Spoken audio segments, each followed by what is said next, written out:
Can you believe it? 2 Phantom 3s? What? Let's open these bad boys up.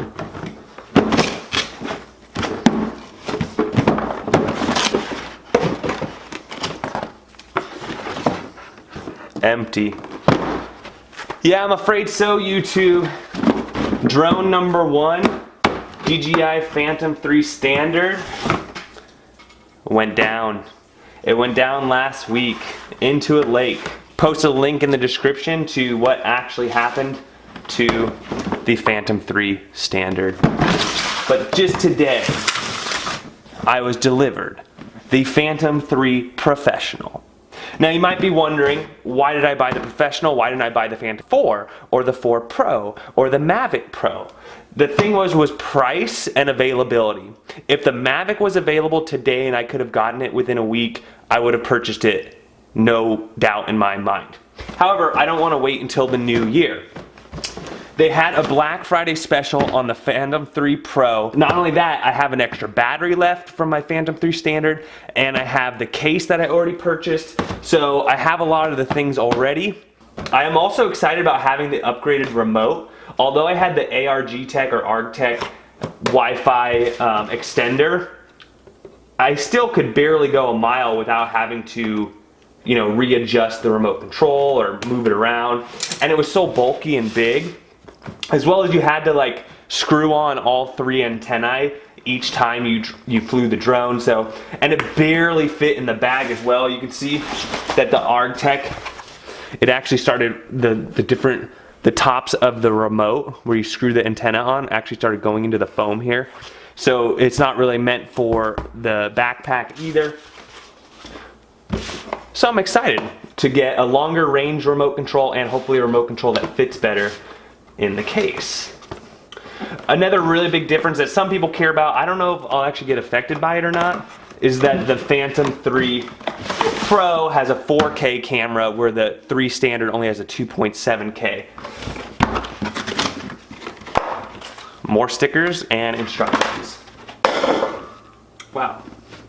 All right, so, oh, the other thing about this remote is you get this nice big holder. The one on the Standard, it cannot even hold an iPad or anything like that. This one, from what I understand, could get much larger when I figure out how to do that. Actually quite a bit heavier though too. I'd say like 2 to 3 times heavier on the remote. The big selling point on this quadcopter is that they have the sensor here. So when you're not using GPS, like when you're inside of a building, for example, you can rely on this sensor to help center and hover the quadcopter. This is similar to like what bats use, like sonar technology kind of thing. But it can see like the designs of my tile floor right here, for example, and it can use that to know where it is. Remove before flight. Okay, that's good to know. There's a little thing here, remove before flight. The other thing I want to do is just turn it on, make sure it works, run the motors, make sure it's registered on my app so I can do all those things. The other thing now is I have 2 chargers as well, because I have the charger from the 3 Standard and I have the charger now from the Pro.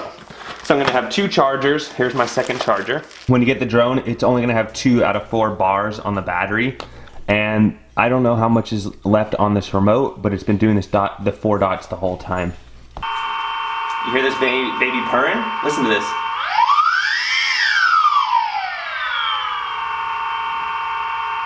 Sounds pretty good.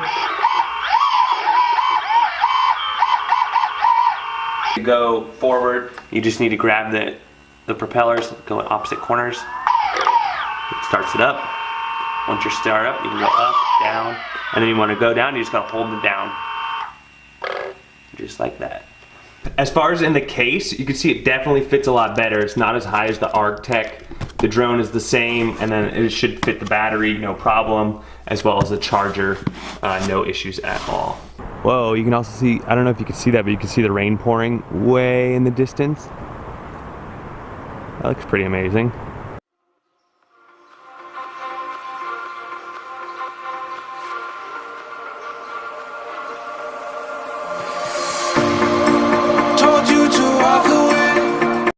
Aircraft is still warming up. Firmware upgrade required.